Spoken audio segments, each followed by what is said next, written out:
Assalamualaikum warahmatullahi wabarakatuh.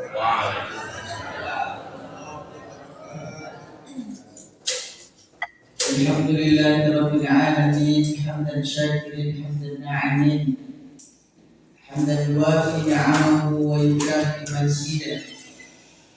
Ya Rabbana lakal hamd kama yanbaghi li jalali wajhikal karim wa 'azimi sultanik. Allahumma la 'ilma lana illa ma 'allamtana innaka antal 'alimul hakim. Rabbana zidna 'ilma warzuqna fahma. Amma ba'd. Bapak Ibu hadirin hadirat, buat kami para masyarakat, ulama, para ustaz, kemudian ada adik-adik, anak-anak kami, dan semua kita yang berhadir, Bapak Ibu, kita dapatkan disebutkan satu persatu, wabil khusus tentunya pengurus masjid. InsyaAllah semua kita memuliakan Allah Ta'ala. Amin. Bersyukur kita kepada Allah, alhamdulillah, di subuh yang mulia ini, subuh yang disebutkan dari Allah sebagai subuh yang disaksikan, subuh yang disaksikan oleh malaikat, yang mana Nabi juga menyebutkan man shalla subha fi jama'atin faka'annama shalla kullahu. Siapa yang sholat subuh berjamaah, maka pahalanya seperti dia sholat seluruh malam. Maka alhamdulillah dengan izin Allah, subuh ini Bapak Ibu sekalian, Allah gunakan hati kita sehingga mudah langkah kaki, ayunan tangan menuju rumah Allah, melaksanakan perintah Allah, hanya mengharapkan perintah Allah SWT. Mudah-mudahan semua amal ibadah yang kita laksanakan hari ini, kemarin dan akan datang, semua itu dicatat oleh Allah sebagai amal yang akan membantu kita nanti di akhirat. Amin ya rabbal alamin. Kemudian kita bersolawat atas baginda Muhammad sallallahu alaihi wasallam. Allahumma shalli ala Muhammad wa ala ali Muhammad. Bapak Ibu sekalian yang dimuliakan Allah Ta'ala, ini agak beda nih Pak ya, aduh kemuliaan ya. Baik, jadi pada subuh hari ini Bapak Ibu sekalian, kita akan kembali mengkaji ayat-ayat hadis Nabi Sallallahu Alaihi Wasallam. Yang mana pada subuh ini Bapak Ibu sekalian kita akan coba mengkaji sebuah hadis. Hadis ini bersumber dari sahabat yang mulia, as-sahabiyul jalil, yang bernama Abdullah ibnu Amr ibnu As. Ulangi Bapak sekalian, nama sahabat ini Abdullah bin Amr bin As. Ya. Abdullah bin Amr ini Bapak Ibu sekalian memang dekat namanya dengan Abdullah bin Umar. Ya. Abdullah bin Umar itu Abdullah anaknya Umar bin Khattab. Akan tetapi Abdullah bin Amr ini adalah anaknya Amr bin As. Dua-duanya sahabatnya. Umar bin Khattab itu khalifah. Ketika Umar bin Khattab menjadi khalifah waktu itu, maka Amr bin As menjadi gubernur Mesir. Bapak Ibu sekalian, dua-duanya berjumpa dengan Nabi. Dua-duanya adalah sahabat yang mulia, seniornya para sahabat. Mereka punya anak, namanya dua-duanya juga Abdullah. Maka Abdullah yang pertama Abdullah bin Umar, Abdullah anaknya Umar. Yang kedua Abdullah bin Amr, anaknya Amr. Maka biasanya sulit orang membedakan, maka penulisannya biasanya dibedakan oleh para ulama muslim. Kalau Abdullah bin Umar, Ain bin Ra. Kalau Abdullah bin Amr, setelah Ra itu ditambah waw. Ya, jadi tulisannya dengan Abdullah bin Amr. Ya. Nah, ini untuk membedakan Bapak sekalian. Nah, untuk hadis ini yang meriwayatkan hadis ini adalah Abdullah bin Amr. Beliau memang tidak banyak meriwayatkan hadis, Pak. Cuma lebih kurang 1000 hadis. Ya. Walaupun itu tentu bagi kebanyakan orang itu luar biasa banyak ya. Tapi di kalangan para sahabat yang meriwayatkan hadis tidak terlalu banyak, karena yang paling banyak meriwayatkan hadis Nabi Sallallahu Alaihi Wasallam itu adalah Abdurrahman bin Sakhr ad-Dawsi, atau yang kita kenal dengan Abu Hurairah. 5.700 hadis. Beliau cuma ya sekitar 1000 hadis saja. Tapi walaupun demikian, beliau adalah orang pertama yang diizinkan oleh Rasulullah untuk mencatat hadis ini. Jadi sebelumnya tidak ada orang berani mencatat hadis bagi sekalian. Beliau yang berani dan beliau diizin dulu kepada Nabi. Itu ada hadisnya. Apa kata beliau, Rasulullah, aku maqulta, bolehkah aku catat apa yang kau ucapkan ya Rasul? Boleh tak? Kata Nabi, silakan, kata Nabi SAW. Firridha was-suhti, engkau sedang senang dan engkau sedang marah boleh. Arti waktu engkau senang, engkau sedang tolak, engkau sedang ridho, engkau sedang suka, saya catat. Engkau sedang marah pun saya catat, boleh nggak Rasul? Maka Nabi silakan.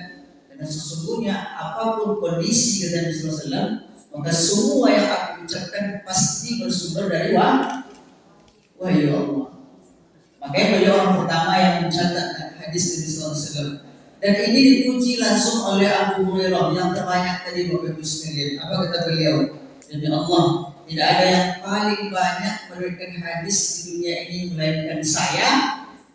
Tapi ada yang lebih mulia dari saya, kata beliau, itu Abdullah bin Amr. Karena saya cuma menghafal hadis, sementara Abdullah bin Amr menulisnya. Ini beliau Bapak sekalian masuk Islam umur 17 tahun, pemuda. Ya, sebenarnya ini bisa sebenarnya banyak berhubungan dengan pemuda Bapak sekalian.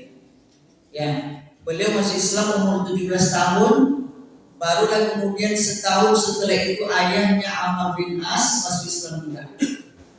Beliau ini Bapak sekalian sebelum masuk Islam bergelimang harta, karena ayahnya orang kaya. Amr bin As itu orang kaya, Pak. Kakeknya orang kaya, kakeknya As itu orang kaya di Mekah. Turun ke anaknya Amr juga orang kaya. Ya, maka Abdullah ini ketika lahir sampai dewasa itu hidup dalam lingkungan orang kaya. Tapi ketika dia masuk Islam, zuhudnya luar biasa. Nama aslinya sebenarnya bukan Abdullah, namanya sama dengan nama kakeknya. Kakeknya namanya As. Ya, karena orang Arab itu, Bapak Ibu sekalian, orang Arab itu biasa memanggil nama anak sama dengan nama datuk. Ya, itu Arab. Kebiasaan mereka seperti itu. Ya, kalau nama datuknya As, dibuatkan nama anaknya As. Cuman karena nama asli tidak baik artinya Pak. As itu kan artinya asid. Asid itu artinya orang yang suka bermaksiat. Maka ketika umur 17 tahun beliau masuk Islam itu diganti oleh Nabi Sallallahu Alaihi Wasallam jadi Abdullah. Maka ini syariat sekalian. Dan ulama ini adalah salah satu bukti kalau ada orang mu'allaf masuk Islam, jika namanya kurang elok, dipandang kurang baik, contohnya langsung melambangkan kemunafikan, melambangkan kekufuran, melambangkan kefasikan, maka disyariatkan ditambah. Ya, cuman kalau enggak, kalau namanya biasa aja, maka tidak disyariatkan untuk dirubah. Umpamanya namanya ya David. David itu kan sebenarnya nama lain, nama Ibrani dari Daud. Maka tidak masalah, silakan. Ya Pak ya. Umpamanya siapa lagi? Yosef. Yosef itu adalah bahasa Ibrani daripada Yusuf. Maria contohnya. Maria itu bahasa Ibrani daripada Maryam. Ya, maka selama itu ya memang tidak melambangkan kekufuran, maka tidak disyariatkan. Kenapa demikian? Karena kalau hari ini Bapak Ibu sekalian, kalau dulu orang tidak masuk Islam, pada nama itu tidak bermasalah. Apa aja ya Pak? Terutama nanti urusan yang KTP-nya sudah kakaknya bermasalah. Kemudian apa lagi? Mulai dari ijazahnya juga susah mengurusnya, kan seperti itu. Tapi kalau namanya langsung melambangkan kekufuran, umpamanya Abdul Muhammad, hamba Muhammad, kan tidak boleh itu Pak. Walaupun hamba Muhammad elok, hamba elok, Muhammad elok, tapi namanya Abdul Muhammad, hamba Muhammad, tidak boleh itu. Ya, maka wajib dirubah. Bapak Ibu sekalian, ya, beliau ini walaupun menuliskan hadis, kenapa tidak banyak beliau menuliskan hadis Pak? Karena setiap hadis yang beliau tulis itu Bapak sekalian, pasti beliau usahakan dipraktekkan dulu. Pasti itu Pak. Maka pernah Nabi SAW mengatakan, ni'mal abdi Abdullah, kata Nabi SAW. Ini pernah dengar oleh beliau. Sebaik-baik hamba adalah Abdullah bin Amr bin As. Saudara ingat Nabi bilang itu iya. Dengan syarat dia sholat malam, kata Nabi. Jadi kalau Amr bin As sholat malam, dialah orang paling baik. Maka apa yang terjadi, Pak? Semenjak itu beliau sholat malam sepanjang malam, sampai-sampai akhirnya bininya mengadu kepada Nabi, ya Rasulullah, hakku telah diambil oleh suamiku Abdullah. Apa? Dia sepanjang malam sholat tidak pernah menyentuhku. Maka Nabi kemudian sallallahu alaihi wasallam kemudian datang ke rumah Abdullah. Betulkah engkau seperti itu? Betul ya Rasulullah, aku cinta kepadamu. Maka kata Nabi sallallahu alaihi wasallam, sholat malamlah engkau dan tidur juga. Karena aku sholat malam dan juga aku tidur. Beliau baca Quran sekalian karena sholat malamnya sepanjang malam dan puasanya siang hari setiap hari, maka beliau bisa membaca Al-Quran khatam itu, ya, satu hari satu malam selesai, Pak. Mendengar itu pun Nabi datang. Betulkah engkau membaca Al-Quran khatam itu sehari semalam sekali? Betul ya Rasulullah. Apa kata Nabi? Kurangi, sebulan cukup. Tidak ya Rasul, aku sanggup lebih dari itu. Kalau begitu 10 hari. Tidak ya Rasul, aku sanggup lebih dari itu. Kalau begitu seminggu, kata Nabi SAW. Maka semenjak itu dia kemudian sekali seminggu khatam Al-Quran. Ya, puasa juga demikian Bapak sekalian. Walaupun ini kemudian dikoreksi oleh Nabi ya, karena berlebihan juga tidak baik. Karena beliau hampir setiap hari puasa. Karena mendengar hadis tadi, ya, maka Nabi datang. Betul engkau puasa setiap hari, kata Rasulullah. Betul ya Rasul, aku sanggup. Jangan begitu, 3 hari sebulan cukup. Ayamul bid saja cukup, kata Nabi. Ya Rasulullah, aku sanggup lebih dari itu ya Rasul. Kalau begitu engkau puasa Senin Kamis, kata Nabi. Aku sanggup lebih dari itu ya Rasul. Kalau begitu engkau puasa Nabi Daud. Jangan lebih dari itu. Berdosa kau, kata Rasulullah. Karena istrimu punya hak, anakmu punya hak, dan badanmu punya hak, kata Nabi sallallahu alaihi wasallam. Ya, itu memang bisa Nabi menegur Abdullah bin Amr, tapi ini menunjukkan apa sekalian betapa beliau ini luar biasa taat dan zuhudnya. Padahal beliau orang berkelimpahan harta. Bapak sekalian, maka salah satu hadis yang beliau riwayatkan adalah hadis yang berbunyi apa kata Nabi sallallahu alaihi wasallam, arba'un. Ini hadis barangkali Bapak sekalian pernah kita dengar semua, karena memang hadis ini masyhur sekali. Ya, terdapat dalam kitab Musnadnya Imam Ahmad nomor 6665. Ya, bunyinya kata Nabi sallallahu alaihi wasallam, arba'un, ada 4 hal. Idza kunna fika, jika 4 hal ini ada pada dirimu, kata Nabi, fala alaika, maka jangan khawatir. Fala alaika itu bahasa wajan risau. Bahasa anak mudanya jangan gundah bulanan. Maka jangan khawatir. Idza ma fataka minad dunya, bahkan jika dunia harus lepas dari tanganmu, kata Rasulullah. Jadi Nabi menggunakan idama itu maksudnya bahkan jika. Ini kalimat hebat. Ya. Kenapa Nabi menggunakan itu? Karena Nabi dalam Islam, dalam Islam bekerja itu, mencari dunia itu bukan sesuatu yang lain. Ya, maka kalau hari ini ada orang bekerja, kata orang keras keringat banting tulang, pergi pagi pulang petang karena bekerja, itu bukan aib dalam agama kita, justru mulia, Pak. Ya, mulia karena agama kita memerintahkan bekerja. Bekerja itu amal itu erat kaitannya dengan iman. Maka kalau ada orang muslim selama ini kita menganggap ada istilah menarik, ya, usaha tidak akan mengkhianati hasil, kan itu Pak ya. Walaupun itu kalimat kalau menurut saya pribadi kurang tepat, Bapak sekalian. Usaha tidak akan mengkhianati hasil itu kurang tepat. Ya. Karena banyak orang usaha tidak berhasil, Bapak sekalian, banyak.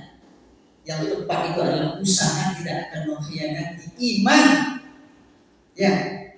Karena walaupun kita tidak berhasil ketika selesai berusaha, tapi kita sudah mewujudkan bukti iman kita.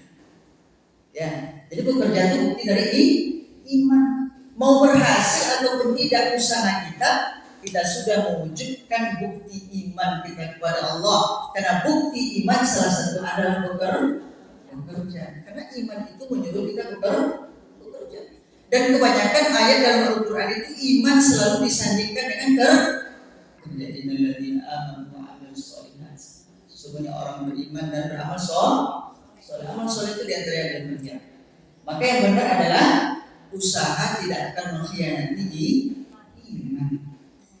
Ya, bukan hasil Bapak sekalian. Dan hasil itu di tangan Allah. Di tangan Allah. Ya, maka berhasil ataupun tidak kita bekerja, karena kerja itu adalah ibadah. Itu adalah kita berbiasa Bapak sekalian. Kerja itu ibadah. Ya, maka jangan berputus asa. Dan wajib hukumnya kita bekerja dan mulia bekerja itu. Contoh ada. Nabi sendiri bekerja. Coba perhatikan sekali, Nabi Daud itu apa kata Nabi Sallallahu Alaihi Wasallam? Ya, ma akala ahadun ta'aman qattu khairun min ayyakula lahma min lahmi min amalihi dan sesuatu. Tidaklah ada seseorang yang lebih baik memakan satu makanan pun kata Nabi yang lebih baik daripada hasil usaha tangannya sendiri. Ya, jadi makanan terbaik yang kita makan Bapak Ibu sekalian adalah hasil usaha kerja kita sendiri. Wa inna nabiyallah Daud alaihissalam kana ya'kulu min amali yadihi. Dan sesungguhnya Nabi Daud alaihissalam beliau makan dari hasil usaha tangannya sendiri. Ini motivasi sebenarnya Bapak sekalian. Nabi Daud saja, Nabi yang setiap saat dia bisa minta kepada Allah, ya Allah berikan ini, berikan itu, berikan ini, berikan itu, masih beliau berusaha. Apalagi kita, ya yang bukan Nabi, tentu lebih harus keras kita berusaha. Ada contoh yang lain, ada Bapak sekalian. Ya, salah satu sahabat yang mulia, Nabi pulang dari perang Tabuk. Nabi pulang dari perang Tabuk seperti biasa Bapak sekalian. Maka kalau waktu perang itu Pak, ada beberapa uang yang tidak diizinkan oleh Nabi untuk berperang. Engkau tinggal. Ada yang memang beberapa orang yang mendapatkan uzur, ada yang memang beberapa orang yang tidak sanggup, ya dan izin oleh Nabi Sallallahu Alaihi Wasallam. Termasuklah salah satu sahabat yang bernama Sa'ad bin Mu'az namanya Pak. Ya. Maka waktu itu perang Tabuk dimenangkan oleh kaum muslimin. Nabi pulang dari perang Tabuk sampai di Madinah waktu itu apa yang terjadi tentu seperti biasa. Kalau namun ada yang kehormatan kalau besar datang disambut. Apalagi dia membawa kemenangan luar biasa Pak. Ya disambut berkumpul orang di gerbang Madinah. Semua orang bersalaman dengan Nabi Sallallahu Alaihi Wasallam. Tapi tidak dengan Sa'ad bin Mu'az Pak. Ini menghindar-hindar aja dari Nabi. Menghindar dia. Nabi paham. Nabi itu kan lembut perasaannya. Tentu ringan hati lagi asianmu itu ya. Allah berselamat. Semua orang berselamat dia tidak mau. Nabi merasa itu. Maka dipanggil oleh Nabi Sallallahu Alaihi Wasallam, "Wahai Sa'ad, bercerita Sa'ad. Ada apa? Semua orang berselamat, kau tak mau berselamat?" Maka kemudian ini kan Nabi bertanya, kalau Nabi bertanya tidak dijawab dosa kita. Ya, maka dengan malu-malu dia kemudian mengatakan, "Ya Rasulullah, perhatikan tanganku ya Rasul. Tanganku ini hancur Rasul. Sudah hitam, mulutku hancur. Dan aku tidak ingin tanganku yang jelek, yang hancur, yang buruk ini bersentuhan dengan tanganmu yang mulia ya Rasul." Malu rasanya. Kenapa tanganmu begini kata Rasulullah? Karena kerja ya Rasul. Apa kerjamu? Ya semua kerja ya Rasul. Ya, kadang mukul batu, kadang mencangkul, kadang ngurus segala macam kerja.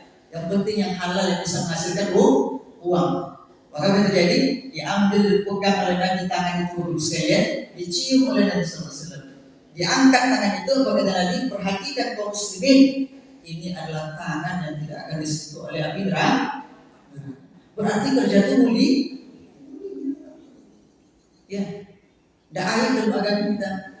Justru bahkan dalam sebuah hadis Nabi Sallallahu Alaihi Wasallam mengatakan al-mu'min al-qawiyyu khairun min mu'min al-dha'if. Orang beriman yang kuat itu lebih utama daripada orang beriman yang lemah. Kuat apa maksudnya? Salah satunya adalah kuat dalam ekonomi, Bapak sekalian. Ya, dalam hadis lain yang selalu menyebutkan khairun nas anfa'uhum linnas. Sebaik-baik manusia adalah orang yang paling bermanfaat bagi orang lain. Bagaimana kita mau bermanfaat bagi orang lain, Bapak sekalian? Kita tidak punya harta, kita tidak punya uang. Tadi sudah contoh, ya kan? Awak nak beli Pak subuh ini Pak, Bu, subuh akan itu tidak ada. Kalau ingin menjadi orang bermanfaat bagi orang lain, harus punya harta. Dan untuk mendapatkan harta harus kerja. Tidak bisa Pak 24 jam awak duduk bersaji minta ya Allah, ya Allah, ya Allah. Ya, dan Allah tidak akan mengubah nasib satu kaum kecuali mereka mengubah sendiri. Ya, maka mulia dan bekerja. Tapi jika ini makin hadis sekalian, ya, idaman bahkan jika harus dipertentangkan antara dunia, kopi tiada 1 juta, kopi tiada 9 di depan mata, tanda tangan selesai sekalian. Tapi haram, tapi syubhat, tapi hasil sogok, tapi korupsi, ya, maka kata Nabi SAW, tinggalkan itu. Insya Allah kamu akan tenang dan bahagia juga. Walaupun tidak dapat itu benar selesai. Tinggalkan. Yang penting pegang 4 hal ini pasti bahagia. Itu kan bayar, itu 1 miliar, jangan segala 1 juta, 10 juta aja kadang bayar. Ya bayar, apalagi zaman sekarang. Tapi itu nanti Bapak sekalian menyampaikan berarti penting sekali. Ya, pegang ini kata Nabi SAW, tinggalkan itu. Insya Allah bahagia hidup dunia dan bahagia di akhirat. Apa yang 4 hal itu Bapak sekalian? Kata Nabi yang pertama adalah hifzu amanah. Silakan. Ya. Bahkan jika harus lepas dunia sekalipun, bahkan harus lepas uang 1 miliar, 100 juta, 10 juta itu sekalipun, kamu akan bahagia. Yang penting pegang aman. Ya, pasti bahagia. Coba kita perhatikan sekalian, ya, tentang pentingnya menjaga amanah dan apa hubungan amanah ini dengan ketenangan.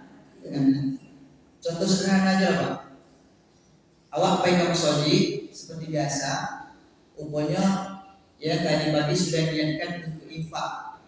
Ya, umpamanya untuk infak lontong itu tabok itu 50.000. Kan jadi Pak ya. Umumnya lah sampai di rumah pas ditengok saku masih ada. Oh terlupa. Ada kawan pegang masjid kebetulan lewat di situ, ya kan? Pak, tolong kau dititipkan ini. Ini uang 50.000 titipkan kepada pengurus untuk bayar loan. Nah itu contoh. Aku kata kawan baik, ya kan? Aku berjalan kawan tadi berjalan sampai bosnya pengurus terlupa pula Pak. Sampai di rumah ditengok saku ada duit 50.000. Buat kawan, ada kawan nih.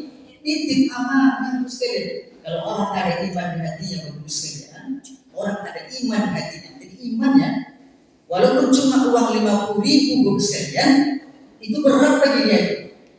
Jangan kan 50.000, 1.000 saja berat bagi dia. Balik dulu Pak. Ya, karena dia memandang itu adalah amal.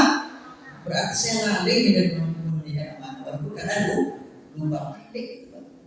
Dan itulah yang dilakukan oleh ulama-ulama di dulu bagus sekali. Makanya mereka menjadi para ulama. Contohnya saya sampaikan. Ada namanya Abdullah ibn Mubarak. Ini ulama hadis di zaman tabi'in. Beliau ini terkenal dengan kezuhudan dan ilmu yang luar biasa. Ahli hadis. Imam, ya salah satu imam di bidang ahli hadis. Namanya Abdullah ibn Mubarak. Beliau ini bagus sekali. Sebelum menjadi ulama besar, beliau ini pernah menjadi tukang kebun. Ya, beliau menjadi tukang kebun sekalian karena susah hidupnya. Ya, nama pemilik kebunnya adalah Maryam bin Qanun. Ya, maaf, Maryam bin Nuh. Ya, beliau ini adalah seorang qadi, orang kaya di kampungnya, kebunnya banyak. Ada beberapa ditanam dengan tanaman anggur Pak. Maka tugas khusus untuk Abdullah bin Mubarak, wahai Abdullah, engkau jaga kebun anggur saya. Engkau jaga ya. Itu amanahnya Pak. Engkau jaga sampai panen itu. Pelihara. Dan memang betul-betul dijaga Bapak sekalian. Ketika sampai panen, maka terjadi datanglah Nuh bin Maryam ke kebun tadi. Dibawalah Allah, sini Allah. Kita mau panen, tapi sebelum panen saya mau coba dulu anggur ini. Manis tak? Sekarang aku ambil yang manis waktu ini. Ada cewek di lari dicari yang manis luar biasa semangat, dibawa ke depan tuannya. Nuh bin Maryam ini dicoba. Pas dicoba Bismillah, masuk masak. Itu bohong nih Pak. Disuruh mancing mani, dia masak. Itu apa ini? Yang manis apa yang masak ini? Cari lagi. Diambil banyak, rupanya masak juga. 3 kali bagus sekali. Ya tidak terbendung lagi marahnya Nabi Maryam ini. Apa ini? Mau dipecat kau? Saya suruh cari yang manis, engkau ambil yang yang masak. Apa kata beliau? Allah menyenangku. Ya, saya teringat sekali amanah dari engkau. Engkau jaga kebun ini sampai panen. Maka demi Allah sampai sekarang belum pernah aku coba anggur ini. Karena tidak ada dalam nasihat dan dalam wasiat ini, dalam amanah tadi, engkau coba anggur ini. Maka demi Allah kata beliau, sampai hari ini satu pun buah anggur tak pernah aku coba. Ini orang amanah sekali. Makanya beliau menjadi ulama.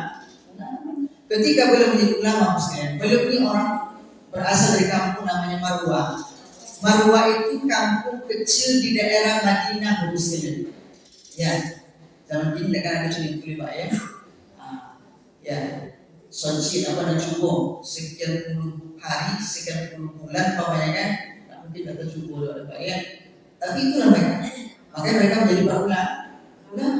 Ketika beliau menjadi ulama hadis khususnya, ya, beliau pernah berangkat dari Marwa menuju Syam. Marwa menuju Syam itu perjalanan sebulan sekalian. Karena perjalanannya perjalanan darat. Tak lebih ini Pak. Ya, beliau mengajar di situ, sedang mengajar butuh pena, maka dipinjamkan pena oleh salah satu muridnya presiden di Lebanon. Ya, tapi beliau terlupa itu pena punya orang termasuk di satu. Sampai di Marwa sekalian nampak yang sosok satu punya ada pena. Oh, untuk ingat ini punya siapa? Astagfirullah, ini punya murid saya. Ya, di Syam sana. Apa terjadi sekalian? Kalau tidak lulus sekalian, kalau kita ya sudah lah kan pena ini gitu ya. Ternyata tidak dengan Abdullah bin Mubarak sekalian. Ya, beliau kemudian balik ke Syam sebulan lamanya perjalanan cuma untuk mengembalikan satu pena. Makanya mereka menjadi ulama.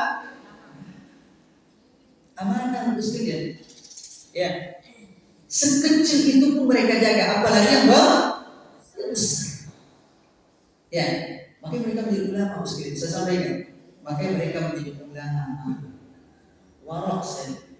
Ya, kita perhatikan, amanah itu kan banyak sekalian.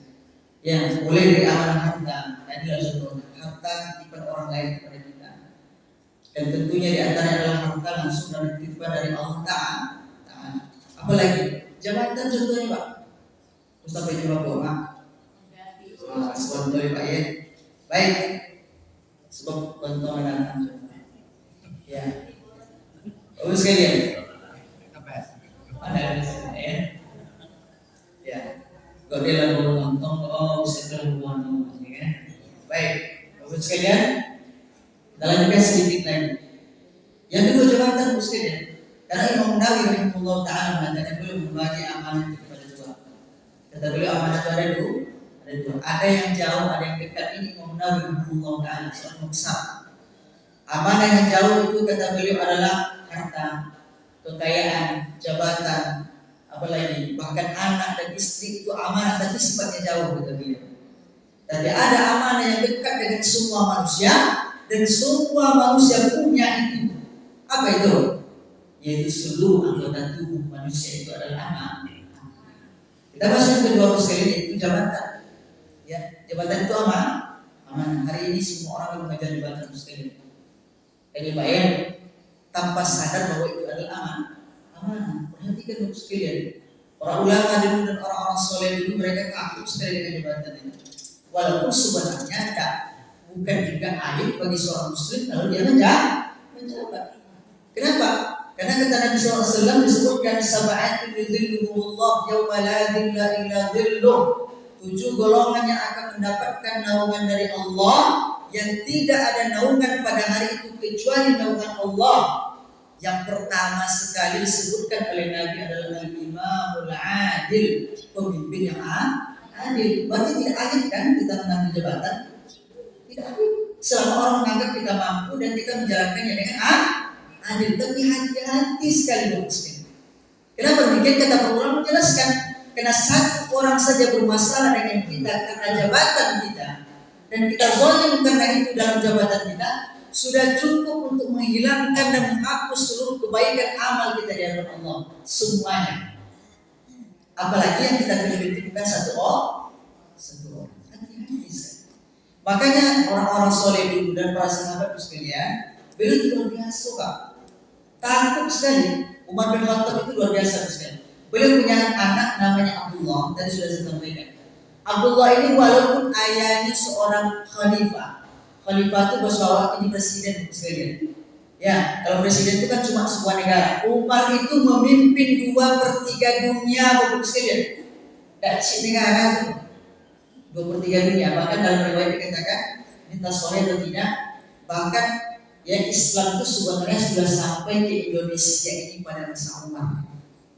Jadi kalau ada mengatakan agama yang pertama masuk adalah Hindu Buddha, ya dalam riwayat dalam sejarah dikatakan yang pertama masuk ke Indonesia adalah Islam dibawa oleh utusan Umar. Cuma sejarah itu ditutup-tutupi. Ya. Nah, 2/3 dunia dikuasai oleh Umar sekali, umat Islam, pemimpinnya khalifahnya Umar. Tapi anaknya Abdullah bin Umar ini sekalian, beliau ini kainnya cuma cantik. Ya, musawa batumbal, betul. Nah, asal cabai sekalian dibayi kain, dijahit.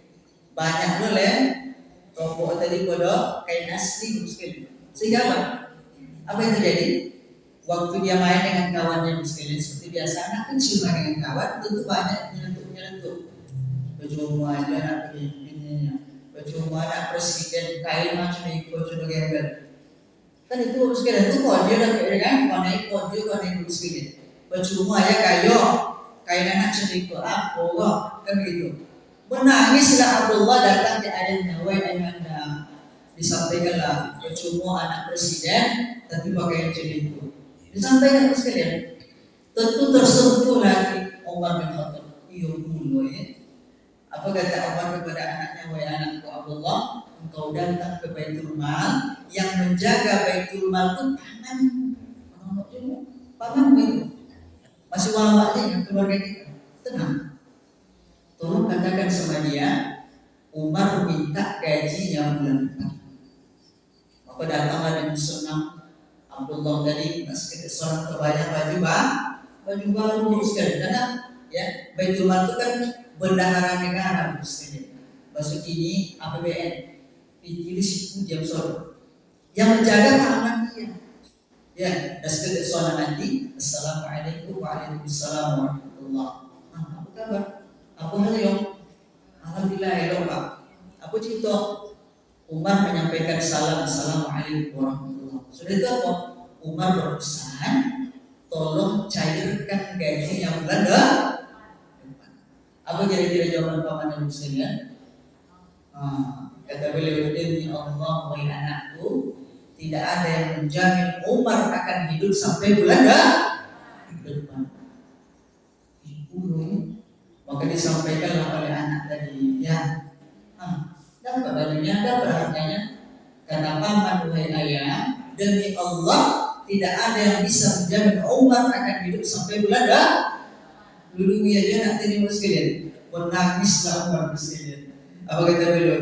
Demi Allah wahai anakku, pamanmu benar. Sekarang aku bersabar saja ya. Bersabar saja. Ya, kalau gini cuma itu bisa bosnya. Jangan kan sebulan ke depan. Ya, 5 tahun ke depan bisa tidak? Iya Pak ya. Kalau dia dari bisa kita minta. Karena tidak takut kepada Allah tidak aman. Tidak aman. Umar takut sekali Pak. Ya cuma tidak disimpul Pak ya, minta kemana. Ya, Umar bin Abdul Aziz, Ya, beliau ini memang masih ada keturunan silsilah. Makanya ya masa kejayaan setelah Umar itu bagus sekali. Yang kedua adalah setelah beliau yang bernama Umar bin Abdul Aziz. Ya, kenapa? Karena beliau mengikut Umar sekali. Dipraktikkannya apa yang dia dengar tentang sejarah Umar bin Khattab ini. Beliau sekalian pernah sedang menulis malam-malam, menulis ya buku tentang, dan ini urusan negara malam-malam. Karena zaman itu tentu tidak ada listrik seperti ini, Pak. Ya, pakai pelito lah, lebih kurang seperti itu. Tiba-tiba jam malam-malam tadi datanglah seorang laki-laki, bapak-bapak datang, assalamualaikum, waalaikumsalam warahmatullah. Nah, apa kabar? Bercengkrama segala macam. Saya ingin mengajukan pertanyaan dan beberapa hal yang ingin saya ajukan kepada kau, hai, silakan. Tapi ini urusan negara atau urusan pribadi kita beliau? Dijawab oleh bapak tadi, pribadi beliau. Kalau begitu tunggu sebentar. Dimontir di jalan musuh. Matikan. Kolam. Ya. Maka bapak tadi bertanya, saya bertamu, kok matikan lampu? Apa cerita? Ya kan? Apa cerita ini? Barulah kemudian dia mengatakan, wahai tuan, Pak, tahukah kau bahwa pelito itu, lampu itu adalah lampu negara? Engkau tadi cerita bahwa ini urusan pribadi, makanya saya matikan. Demi Allah, kata beliau, saya lebih memilih kolam di dunia daripada kolam nanti di dalam kubur. Tak jadi orang tadi bertanya orang pulang itu. Karena selesai masalahnya. Terus dia lihat. Ya, ambil waktu. Ini Pak ya. Bapak sekalian, itu luar biasa menjaga amanah. Makanya Nabi itu gelarnya Al-Amin. Al-Amin itu orang menjaga amanah. Ya, Nabi itu dimusuhi oleh orang itu sudah suka. Dimusuhi. Tapi kalau urusan menitip sesuatu itu ke Nabi, sekalian. Tak percaya ke Abu Lahab, Abu Sufyan, Abu segala macam Abu. Tak percaya mereka sekalian. Dia nampak dia uangnya babu, ya kan? Nampak dia uangnya, tak bisa dipercaya. Mohon maaf, bukan di sini Pak ya. Abu Lahab, Abu Sufyan. Walaupun mereka akhirnya masuk Islam, ada beberapa ya. Abu Sufyan kan masuk Islam juga kan? Masuk Islam. Tapi yang tidak kan Abu Jahal dengan Abu Lahab. Tak percaya mereka sekalian. Kenapa? Mereka tahu perangainya sehari-hari. Ya, Abu Lahab itu walaupun dia pemimpin, dia tak bisa dipercaya. Walaupun mereka benci kepada Rasulullah Muhammad, mereka benci, tapi kalau mereka pergi berdagang, dan orang itu berdagang sekalian. Dari Madinah, dari Mekah menuju Madinah, dari Madinah menuju Syam, dari Syam menuju Mekah lagi. Begitu seterusnya perjalanan hidup mereka. Karena orang Mekah itu berdagang, Mekah itu bersambut sekali beda dengan Madinah. Madinah itu orang biasanya bercocok tanam, karena lebih subur. Ya, daripada, maka kalau orang Mekah biasanya hidupnya berdagang. Makanya Nabi itu keluarga besarnya adalah berdagang. Paman-pamannya termasuk Abu Lahab tadi berdagang semua. Sampai kepada kakek-kakek Nabi itu berdagang. Ya, maka kalau mereka berdagang, walaupun mereka benci kepada yang namanya Muhammad Rasulullah, tapi kalau urusan menitipkan sesuatu, mereka pasti datang kepada Rasulullah. Ya, jadi Bapak sekalian, inilah tentang konsep menjaga aman. Kalau ingin tenang hidup Bapak sekalian, ingin tentram, ingin nyaman, ya, tidak ada sesuatu yang membesit di hati kita, pastikan kita menjaga aman. Anak juga amanah Bapak sekalian, panjang sebenarnya bahasanya. Anak itu amanah. Maka kalau ingin tenang hidup kita di dunia Bapak sekalian, pastikan kita menjamin amanah berupa anak ini ditunaikan sesuai dengan sang pemberi amanah, yaitu Allah Ta'ala. Hati-hati Pak. Kalau tidak ada orang itu, ya, awak pegang masalah anak, awak mau berusaha. Itu sakit kepala Pak. Ya, awak rajin, ayah rajin, ibu rajin ke masjid, anak dijaga sholat awak. Itu sakit kepala Pak.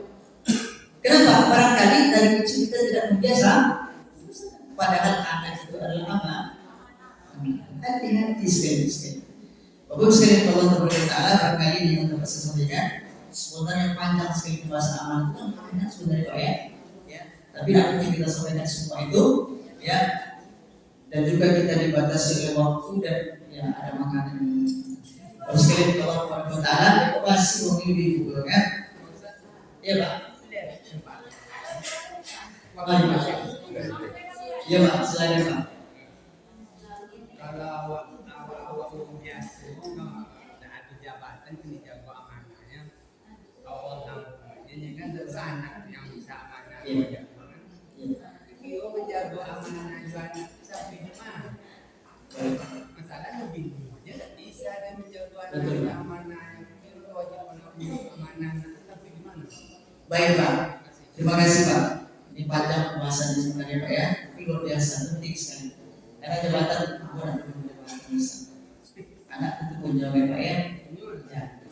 Dalam Islam yang diukur itu adalah usaha sebenarnya. Hasil itu adalah kepada Allah. Kewajiban kita berusaha. Ya. Adapun kalau berhasil ataupun tidak itu urusan Allah. Awal berusaha nak rewatch awal aja. Nah, mau sholat. Kalau mau tuh Pak, awak bilang Pak gitu Pak ya. Beda dengan yong pe sholat. Ayah sudah main batu Pak. Sholat yong. Dan umpan. Ayah tidak sholat. Anak disuruh sholat. Kalau sudah ada di ya.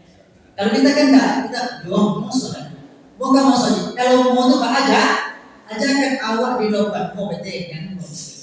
Kalau dari kecil begitu, dibiasakan sholat, dibiasakan berbuat baik, yang dibiasakan mengenal agama ini, membaca Al-Quran segala macam. Mau awak dulu kan, ya. Setelah dia dewasa, kemudian kita tidak bisa memberikan pendidikan, kita masukkan ke dalam lembaga pendidikan yang kita anggap itu bisa menjaga iman mereka, menjaga Islam mereka, mengajarkan Al-Quran kepada mereka. Semua juga soal. Artinya kalaupun tidak sudah itu kan hasil Pak ya, itu kan hasil. Kalaupun tidak setelah itu, karena anak harus mau berhasil Pak. 10-an awal sudah jadi yang ya, tapi yang ukur adalah usaha. Itulah kita Pak. Sejauh mana itu kita mengukur masing-masing usahanya. Tapi setiap kita tentu beda usaha maksimalnya Pak. Dan sampai itu bisa. Nah itulah sampai berbuka.